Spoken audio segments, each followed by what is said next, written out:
On this week's show, patience and time management is our topic with Mark Reed from Reed Business Analytics. So Mark, why should they listen? You're going to get some tips, hints, ideas on being more patient and hopefully managing your time better. There we go. Tune in, Big Idea Show. It's going to be up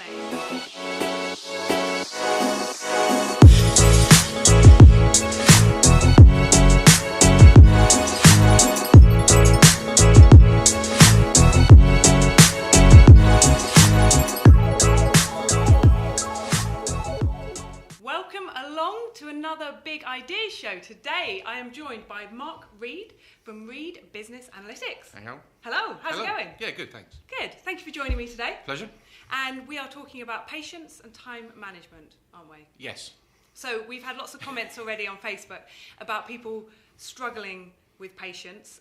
Particularly, it sounds like it can be a creative thing, but I want to start off by asking you, you've got a far more kind of logical approach to time management and kind of patience, haven't you? So what does it mean to you? Let's start there. Patience for me is understanding that everyone doesn't operate at my speed. Mm-hmm. So when we take clients on, we ask them, do you want us to crack a whip? Or do you want us to leave it to you and just give you a gentle nudge? Or is it organic? Okay. So patience for me is working with the client to make sure that we deliver what they want in a timescale they're comfortable with. Because there's nothing worse than being overly pressurised by a third party. Yep. Time management for me is managing a diary. Yeah. Being sensible, quoting long, delivering short is the old classic that I've had for many years in industry. So that's how we gear it all up. Yeah. Okay. And I like how simple you make this all sound, because I guess it's one of those things. On paper, it's a topic that's simple, but in reality, we all know it can, at times, not be.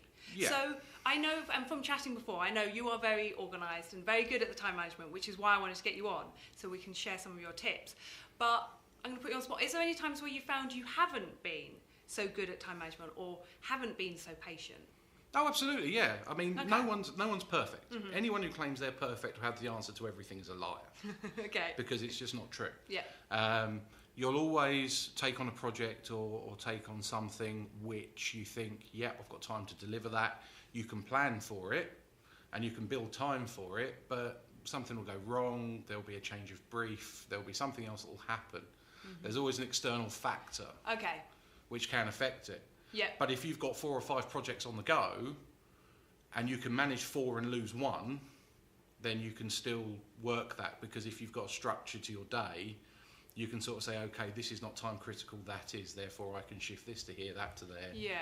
And it still becomes a functional day. Yeah. So do you factor in time for things to go wrong or Yes. external forces changing? Absolutely. Okay. And is that something you see that lots of people don't do?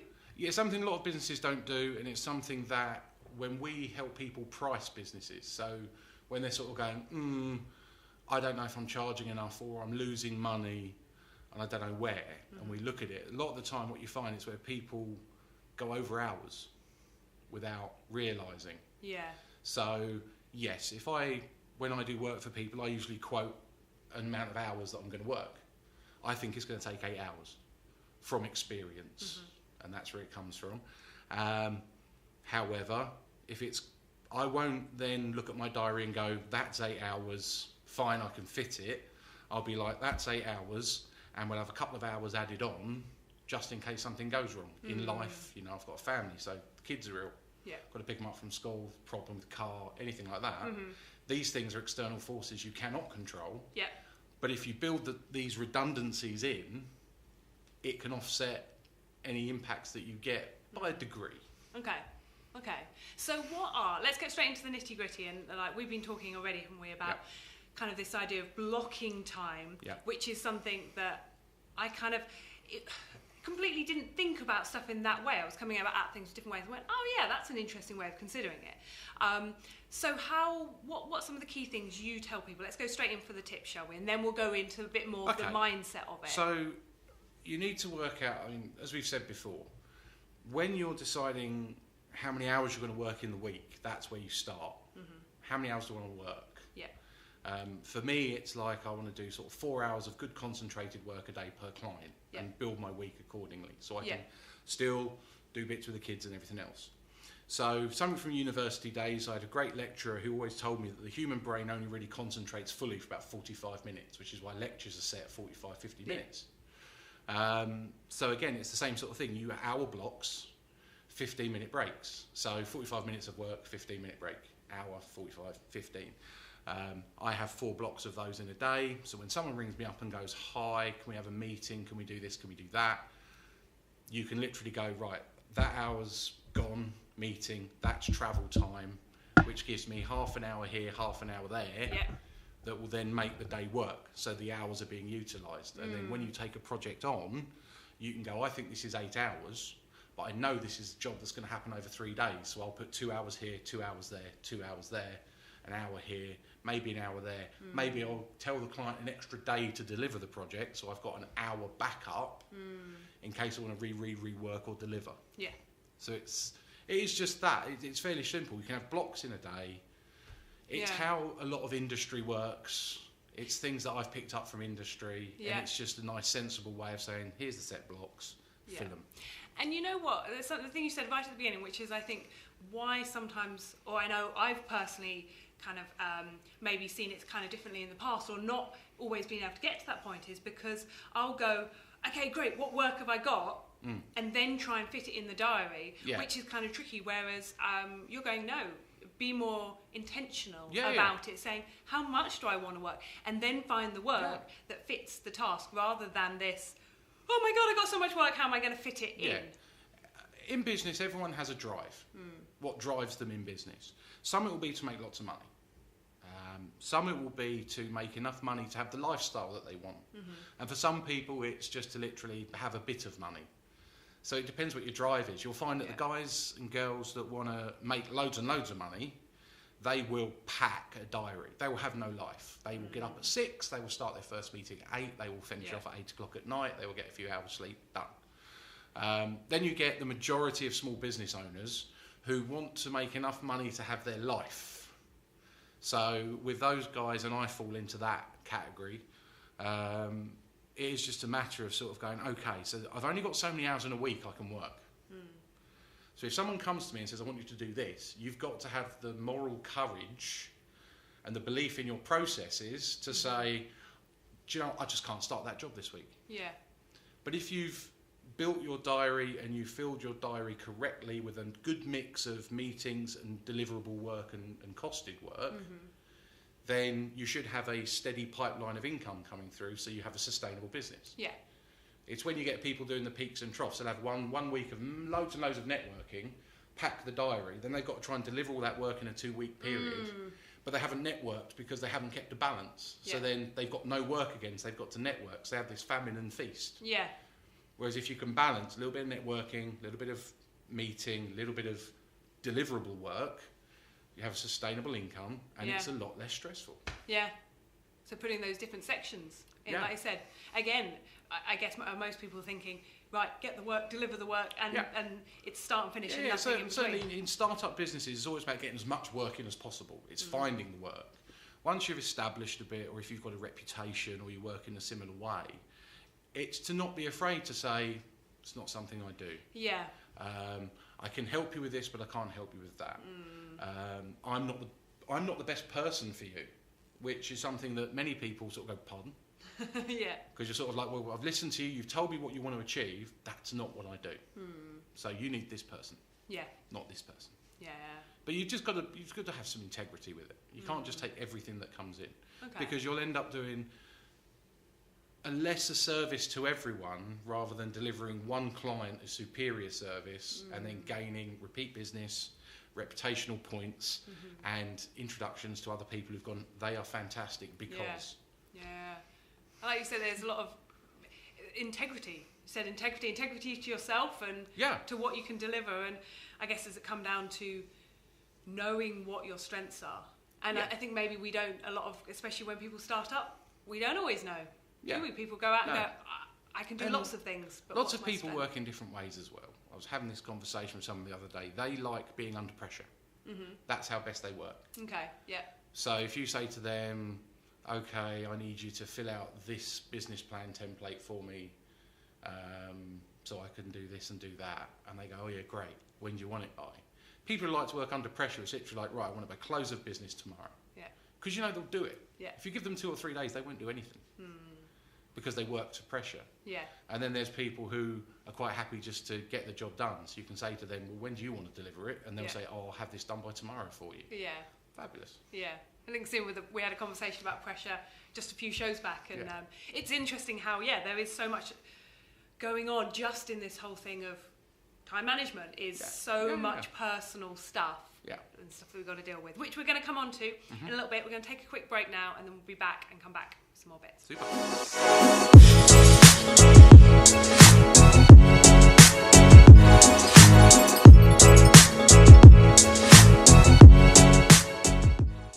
Welcome back. We're in part 2 talking about patience and time management. So, Mark, we've been chatting about the practical stuff, and you made it sound very easy. It is.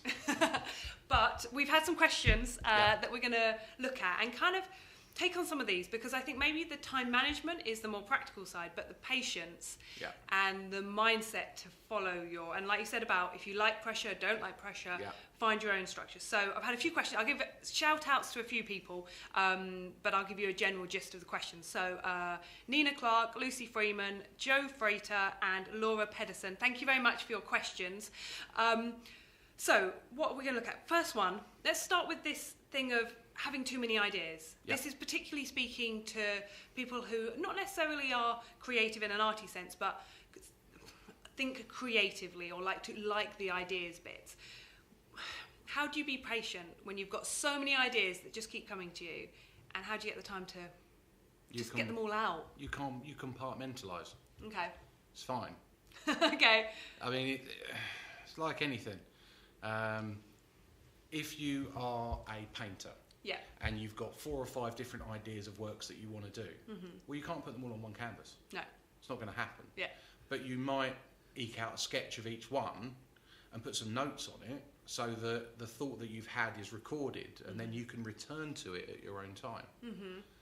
And it's exactly the same thing. You just build a roadmap and then compartmentalise that one away and then work on it a bit at a time. Okay, let's go back to that.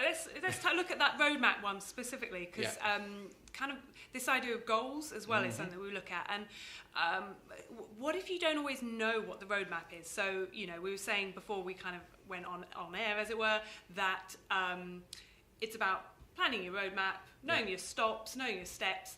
But what if you don't know what those steps are? That's when it can become tricky, right? No. Okay, go for it. No, it's not. It's like anything. I want a bacon sandwich. Yeah. You know where you want to get to. You want a bacon sandwich. And you know the steps you have to take. Yeah.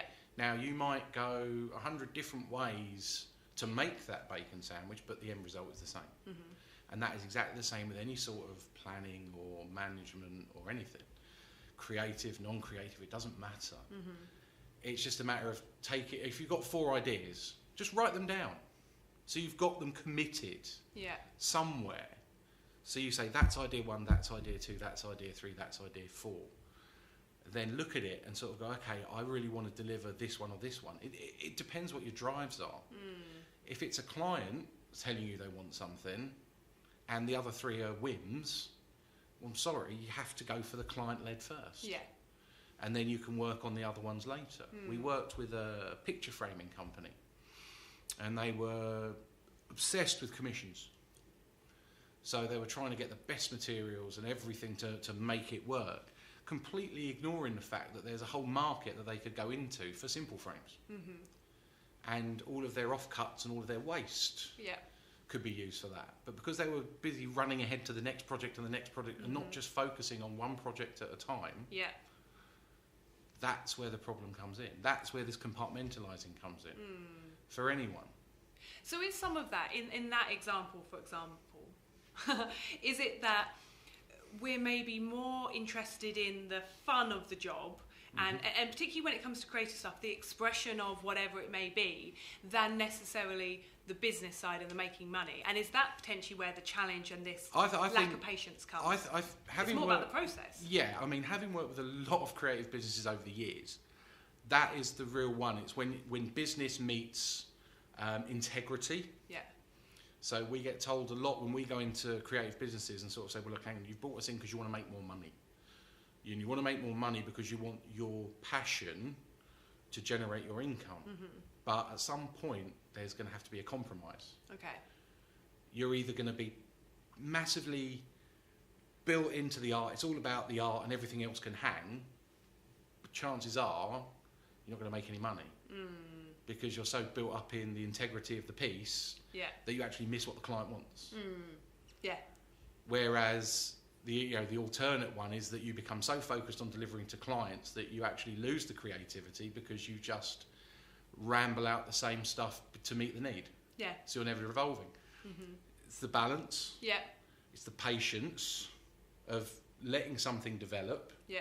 And it's understanding that, if you want to become a commission artist and get paid thousands to do one piece, often you have to have proven your credentials by doing smaller, more commercial works to show that you can deliver. Yeah.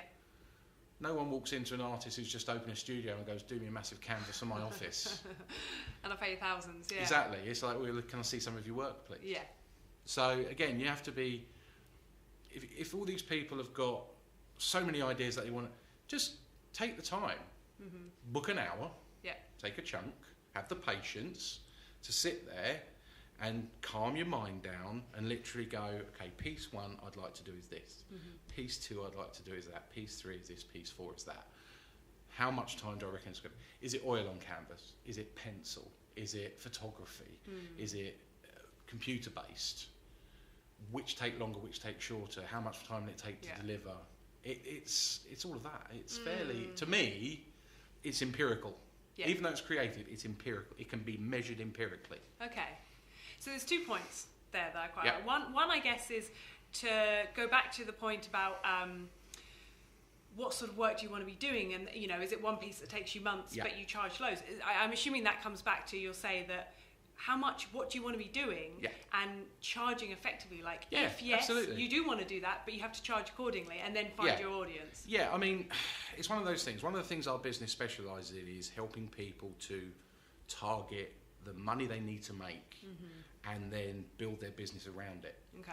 So again, if you've got someone who wants to work in commissions but gets a commission in once in a blue moon, they need to be doing something to drive some income in.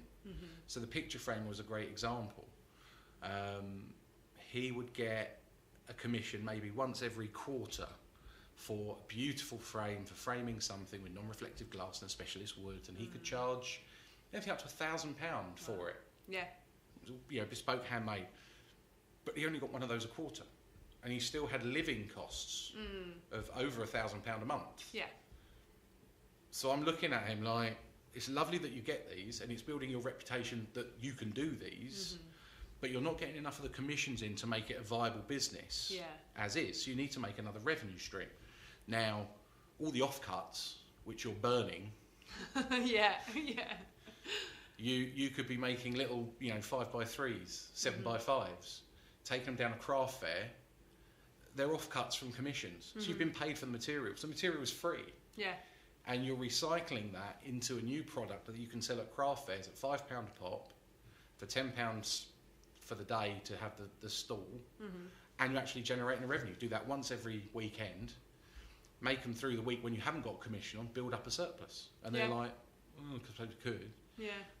Sort of worked, because he ended up getting less commission to doing more of those, because it ended up being, he was still doing the thing he loved, picture framing. Doing it on a smaller scale, but on a more commercial scale, and he started making more money from it. Yeah.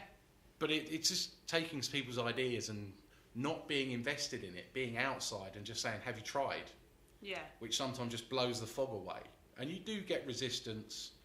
Certainly we get resistance from a lot of creative sectors when we say, you need to just calm that down, focus on this. Yeah. They're like, no, because this is the art. And it's like, okay, well, art and business have to meet. Yeah, and I guess that would be the point where you go, as long as people know that if they're more focused on the art and the integrity, that they're not going to make lots of money about it and can make an informed choice. I guess that's the challenge, isn't it? And sometimes this patience thing is because we're not necessarily clear what our options are, so we want things to happen immediately. Yeah.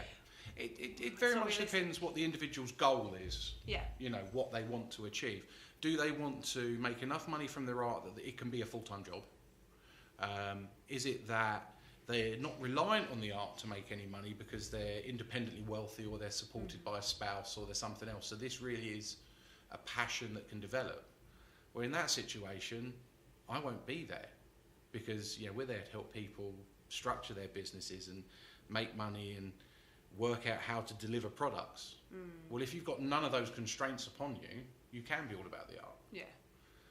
If you're a massively commercial artist who is renowned, you only have to do a couple of pieces a year and you can make hundreds of thousands from it. But how do they get there? They get there through grafting, through delivering projects time and time again, small projects working up. Yeah. So that's where maybe the road, even if people don't know the exact roadmap, it's going, well, these are my options of services. This is the high price that I get very rarely. Here's the small, cheap commercial thing. And over the time, we want that balance to switch. But short term. It's the reason why you find a couple of artists who'll use pseudonyms and different things. Okay. So, they're known for their commission work, so they'll operate that under, say, their normal name. But for the smaller works, which are quite nice and commercial, but they don't want it associated with that, they'll pick a different name. Okay. And knock that stuff out to generate a revenue, because then you're separating the two images. So the brands, you're separating those two brands out. This one is easily accessible, affordable, and this is bespoke and specialist.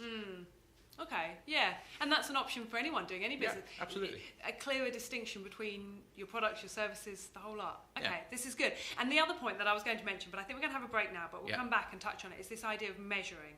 Okay. I think it's something I've personally been looking at quite a lot recently, is how can I measure stuff that's traditionally not measurable or is quite intangible? Yeah.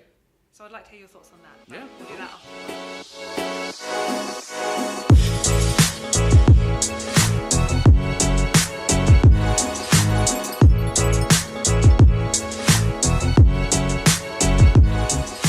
We're back. Part 3, patience and time management.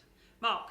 Okay, we were saying off air, weren't we, that this is sometimes, if you are someone that likes to be creative, follow your ideas, follow your passion, this is not all easy stuff to hear necessarily, because what you're telling people is that they need to make some compromise. Yes.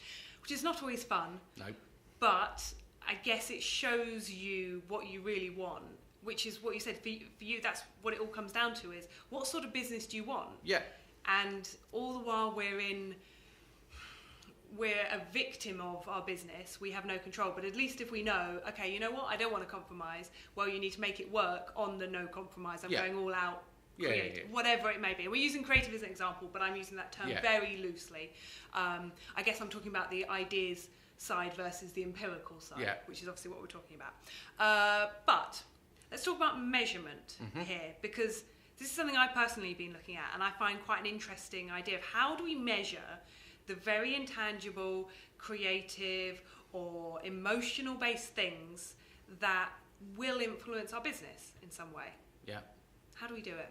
Or what are some of the tips that people can use to measure some of the key I guess it comes down to key performance indicators, doesn't it? But what are some of the big measures we should be looking at, and how can we measure them?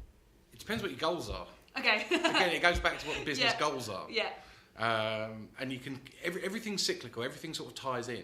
So, how do you measure success? So, is success delivering the project on time?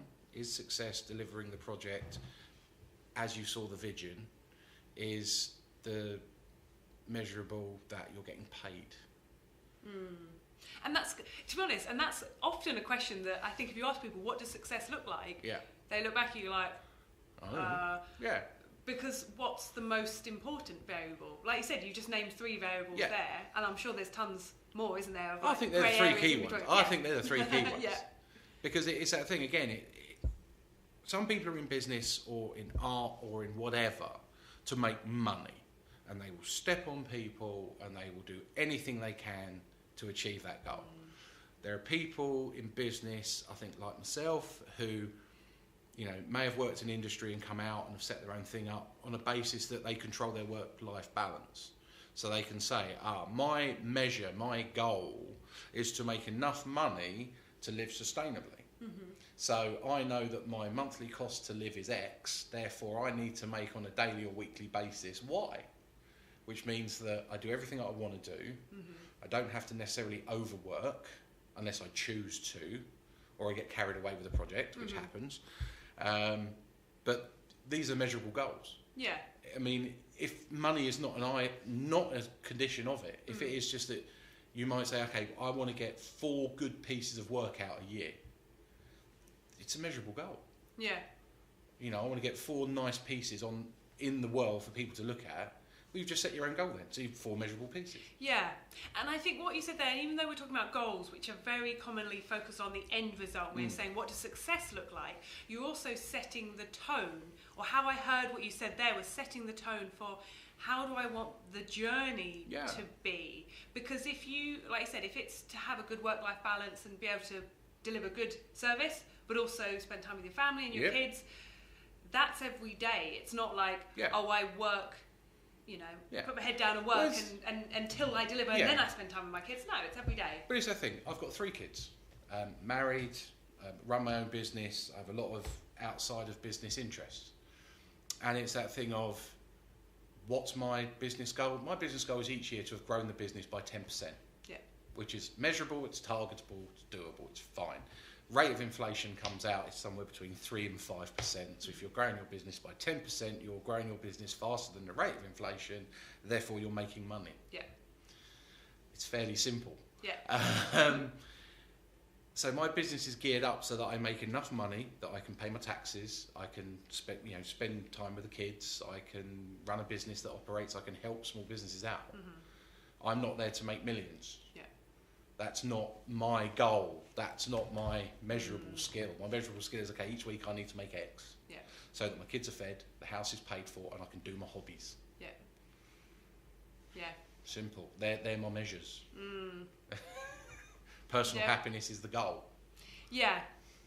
And I think sometimes it can be quite easy to let feeling good, and I guess I'm speaking from personal experience here, you know, let a new idea and the excitement of a new idea overwhelm the, you know, more consistent happiness. Yeah. You're kind of going through those peaks and troughs and chasing that high of a new idea, and then the stress of delivering it, and then you're after the next idea. Well, it's that thing, There are people, we've discussed this before in private, but there are people who are incubators in this world. They're ideas people. They have no interest in running a sustainable business. They have an idea. Yeah. They want to get it off the ground. They want to launch it. They want to see if people are interested. At that point, their interest wanes. And 9 times out of 10, these people sell that business on to someone who does want to take it on and build it sustainably and do it. Yeah. Which is their measurable thing. I want to grow this business by 5% or 10%. But the incubators, who are, I suppose, are the creatives of the business world, if you will. They're the ones that come up with the, oh my God moments. Yeah. Where they'll take something in a complete spin. You know, people say Steve Jobs is the ultimate creative because he comes up with ideas, then he lets his team do it. Yeah. I've got a backup team who can implement it. I've just got to come up with a big idea. Yeah, and is that so? That in that sense, it's saying, you know, if you are that person, if you are just like consumed by ideas and wanting to come up with new things, then it's going, well, tailor your business to match that. Yeah. That you do create it and then you pass it on, or you sell it on, or you have a team, or you have a, you know, whatever it may be, it passes on, done. Yeah. Yeah. It's doable, and there are tangible experiences of people who've done that.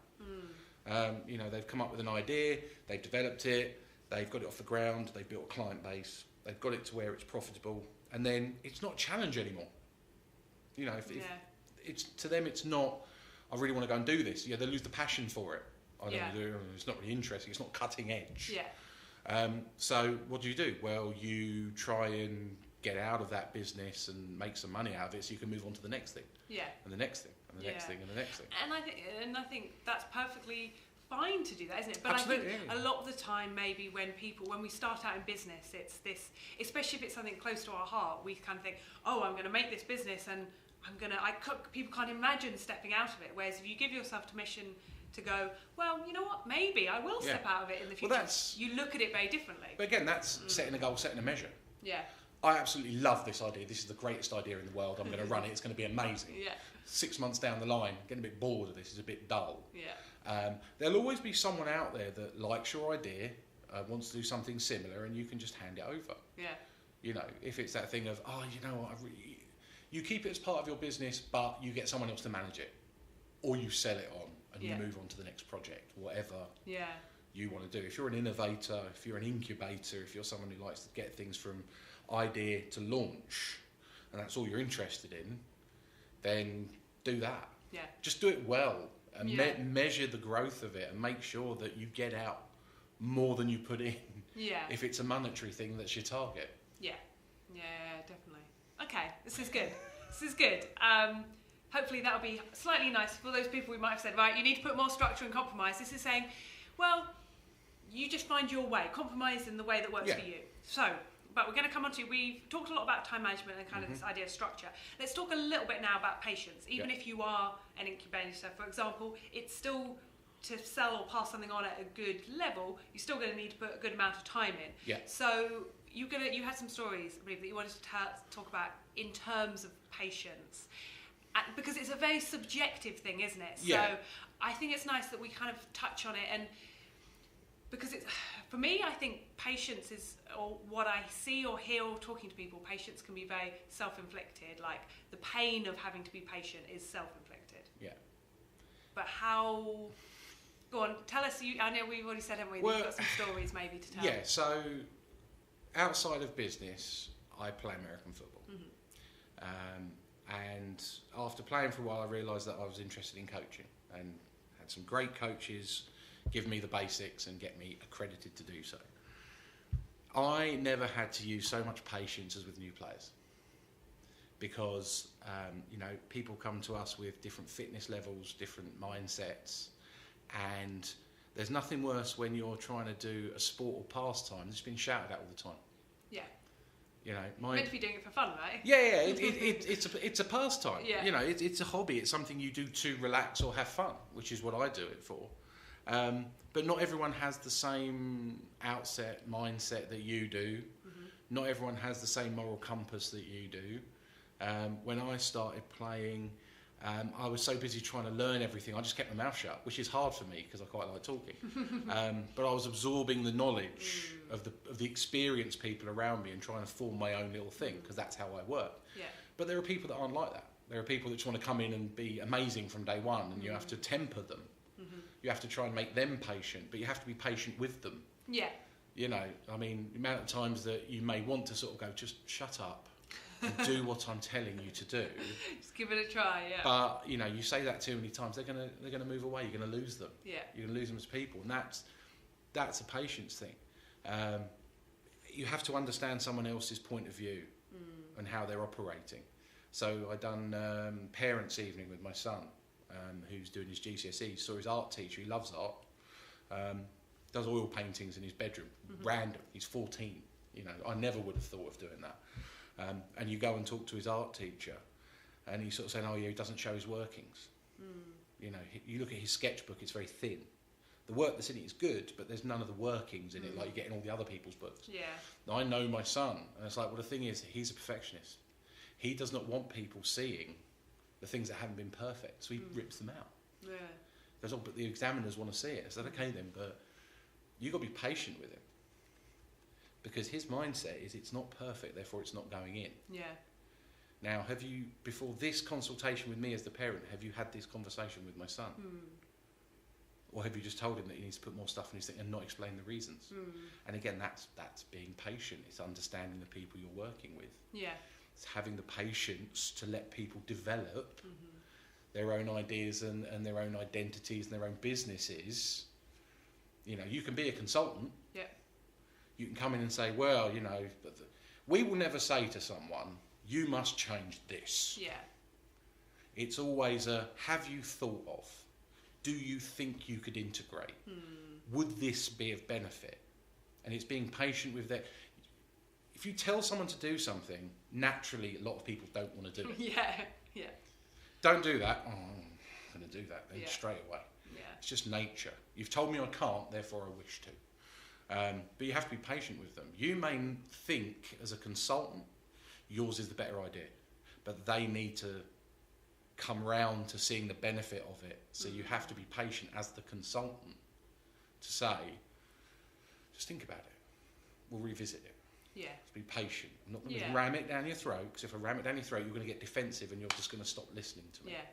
And it may be, like I said, there's so much, isn't it? It's like, what's their roadmap of, they take on one thing and then you having to be patient. Okay, we'll come back to that when you're ready to look at it. And that's, you know, that's how we gear work with we've said at the beginning, that's how we gear work. We're patient with our clients. So if someone says, I'm interested in doing this, and we have a chat with them and we don't hear from them for a day, we don't panic, because we've built a measurement. This is our week. This is how we operate. We've built a pipeline of clients because we've balanced our networking to our work, to our deliverable work, to meetings. So we know that there's this steady flow coming through. So you can be patient with people. You can say to them, you know, you don't... I personally find people harassing me over stuff annoying. Yeah, I think most people will agree with you on that one. Yeah. You know, when someone rings up and they go, hi, I mean, take an example, you know, you get a telemarketer comes on and they go, oh, we can give you this great deal. And you go, do you know what? I'm in the middle of dinner. Could you phone me back tomorrow? And they ring you back like an hour later. And you're just like, dude, seriously? Yeah. That's an interesting point though, isn't it? Because I guess, and you said at the very beginning, it's sometimes patience is realising that not everyone else is on the same time schedule as you. And sometimes we can be impatient with ourselves, which is where I think what you were saying about kind of coaching the, you know, young American football people. It's like, imagine yourself, would you treat someone else like that? So no, absolutely. Then don't treat yourself.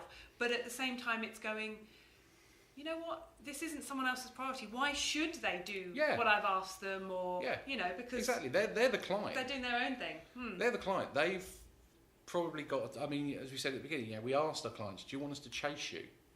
You know, have you got a definitive timescale you want this delivered? Give us that. We will hound you to get it done if that's what you need. But if you're quite happy to work at your pace and you're happy for us to just sort of give you a nudge occasionally but not be, we can do that. And it's adapting. But like, as you say, you've got to be patient with yourself. Not everyone's going to work at your speed. Some creative people, some sporty people, they want to get there straight away. And they get really annoyed if people aren't on the journey with them at the same speed. Yeah, I must admit, I must put my hand up a bit. I'm sporty and a bit creative, so like put the two together. Yeah, you know, it's, when my son took up karate, he wanted to be a black belt. Yeah. He didn't want to go through red, blue, yellow, green, brown, black. He just wanted the black belt. And you know the easiest thing was to do? Was to buy him a black belt.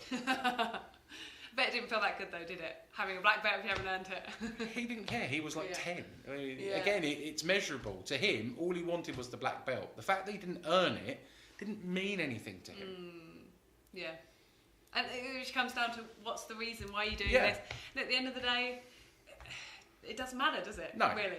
You've got to have a bit of patience to set your goals, meet your goals, and appreciate that the people on the journey with you don't necessarily have the same goals, therefore they won't have the same patience for delivering the project. Yeah, it's a very good point. Okay, this is good. So we're going to come to a close now, but is there any final tips or the key takeaway things that you think people can be doing if they're feeling frustrated, a bit, you know, uptight with themselves? What would be the immediate things they can go away and do? I would get a piece of A4 paper. Yeah. I would draw some blocks on it with like Saturday, Sunday, Monday, Tuesday, Wednesday, Thursday, Friday. Put some blocks on. So if that's from 9 till 3 or 9 till 5 or 12 till 7 if they work better in the evening, or 6 in the morning till 2 if they work better then. And just plan your week. Just plan it. Realistically, I mean, it's being very honest with yourself. It's the kind of thing, you know. Just take your week and try and put some structure in it. And then if it suddenly comes to the fact that you're going, okay, I need to move off of this and do that, because you can build in me time into that. Yeah. So it might be a thing of I've got a client project and I've got a project that I want to work on. So why don't I do 2 hours on my client project in the morning, and my reward is I can have an hour on my own project? Because then the thing is, if that client work doesn't get done, it can eat into your hour of your own time and it hasn't impacted your client. Yeah. and you haven't managed to reward yourself by getting that job done in a timely fashion. So you're actually setting measurable goals again, and you're being patient with your time. Yeah. You know, and you'll start saying, okay, yeah, I really want to do my thing, so I need to get this cleared so I can do my thing. Yeah. And it's being realistic with stuff, isn't it? And that's something that I've been looking at doing kind of since we've spoken, is going, right, what is the time that's already allocated, putting that in the diary and going, oh yeah, I have only got this amount of time left. Yeah. So no wonder it was kind of going, oh my God, I've got so much, because just seeing it like that, you go, okay, that has to wait, and then your time plan or your roadmap shifts back a little bit. You know, you don't have to buy a computer program. You don't have to spend thousands on special filer faxes for the older people watching, or paper diaries or whatever. Yeah. You just need a bit of paper to start with, and literally just sort of say, okay, I want to work 5 hours a day maximum. That's what I want. 5 hours a day maximum is the amount of work I want to be doing on this. Okay, then, so I'm going to have a 2 hour block, a 1 hour block, and a 2 hour block. Yeah. Or if you're a morning person, I'm going to have a 2 hour block, a 2 hour block, and a 1 hour block. Yeah. And you just plan and just try and stick to it. Yeah, and then I'd add on to that, like if you then don't stick to it, you're starting to become aware of where things aren't working, and then you can change it, right? I think that's it, isn't it? Is that we often will put things in and go, right, this is what I'm going to do, and then you don't stick to it, and then you go, oh, and then a few weeks later down the line you go, right, I've got to stick to it again, rather than going, okay, that didn't work, like you said, change, I work better in the morning, I work better in the evening, okay, realistically, is that the right project? I'm not getting around to it, maybe it isn't right. We're called analytics for a reason, and we analyse. Yeah. We look at trends, we look at repeating things that happen, we look at ratios. Sounds really dull. To a lot of people it is, but it's that thing of, when doing time management, it's a thing like you said earlier, you've started logging the time you spend on a client's job. Yeah. It's something we've done from pretty much day one, because we like to be able to show the client how we've spent the time on their job. If they ask, most don't care. Yeah. But a few of them might say, well, you said it's 12 hours. Did you work 12 hours? Yeah, here's the log. Yeah. But the interesting thing is, if you notice that every time you're doing a bit of work for them, you're working for them for 45 minutes and then you're stopping. Well, actually, okay, so 45 minutes needs to be my optimum working time. Yeah. So I can make that. Some people will be able to work for 2 hours straight, absolutely fine. So you go, I can do a 2 hour block. And then these blocks can move in size. Yeah. Mine are an hour, 45 minutes, 15 break. 45 minutes, and then you can see your inefficiencies as well, can't you? I think that's what I've done, is like, wow, I'm spending a lot of time on that, when that doesn't necessarily warrant that. Okay, that needs to be controlled. But it's that bizarre thing, if you write it down, if you update it, if you keep a record of it, you can look back and you can go, I mean, if you've had a really good week in that you seem to have got loads done and you've been paid, and you can look at it and go, wow, what happened in that week? Yeah. Why were we so successful in this week? Was it a fluke? Or is it because the organisation's in place? Yeah. And if you set targets and you measure and you're patient with your recording, it can be done. But it just is that thing of, sometimes you've just got to get out of the, I like to be free to do my stuff, to actually saying, well, do you know what, for a week, let's try this system and see if it works for me. Yeah. And then if it doesn't, you can go, okay, but you might get some interesting metric data from it. You might sort of say, oh, do you know what, I get loads of work done between 10 and 12. So perhaps that should be my creative time. Yeah. Because obviously my brain is switched on, the coffee's kicked in, everything's working, that's my work time. Or it might be, you're very creative, where you do a lot of work between 7 and 9 in the evening. Well, make that your creative time. Fit all the other things of life around that. Yeah. So you get that optimised. Yeah. And then ultimately you get more freedom. I think that's the thing, isn't it? We think, I don't want my freedom to be like constrained, but ultimately you get your work done and you're more efficient with it. It gives you so much more time. Yeah, absolutely. To then do the stuff that you want to do. Absolutely. Like you said, be it kind of, family, life, doing the creative fun stuff. So, Mark, this has been good stuff. If people want to hear more, if they want you to tell them, right, this is what you need to do, where can they find out more info about you? Many different ways. We have a Facebook page. Read Business Analytics is on there. That has some whimsical posts, some interesting bits on there. You can email us, you can phone us. We're often out on the networking scene, so you might see my ugly mug sort of wandering around, drinking coffee and talking to people. But yeah, we don't operate a website, which confuses people. Yeah. Because again, we measured the flow of information, and we found that our website got very little attention, but our Facebook did. Yeah. And our LinkedIn did. So it was like, oh, well, okay, we'll save some money. Yeah. We'll shut down the website. Save some time having to, Yeah, I don't have to pay anyone now to maintain that website because it wasn't getting any traffic anyway, whereas I'm getting a hit on Facebook and comments and stuff on there, so... There we go. Measurable and targetable. There we go. So on Facebook or out and about. Out and about. Have to find you. Like an enigma, they'll have to go through all the networking until they find you. I'm sure you've tagged us in 101 different things. Yes, So it's fine. absolutely. Mark, thank you very much. Pleasure. Thank